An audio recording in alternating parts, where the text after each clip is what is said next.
How to make a video loop on Facebook. First of all, go ahead and open up the Facebook application on your phone.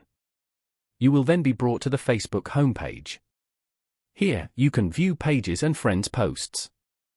On this page, tap on Create Story as shown. Go to the top right corner and tap on the camera icon.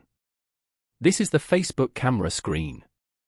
Now, swipe right and select Boomerang below the Capture button. Tap and hold the Capture button to take a boomerang video. This means that the video will be playing in loops. You can now edit the video using the edit options on the right.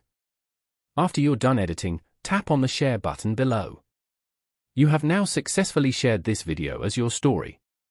Following these steps, you can easily make a video loop on Facebook. Thank you for watching. Please leave a like if this tutorial helped you, or leave a comment below if you have any questions related to the video.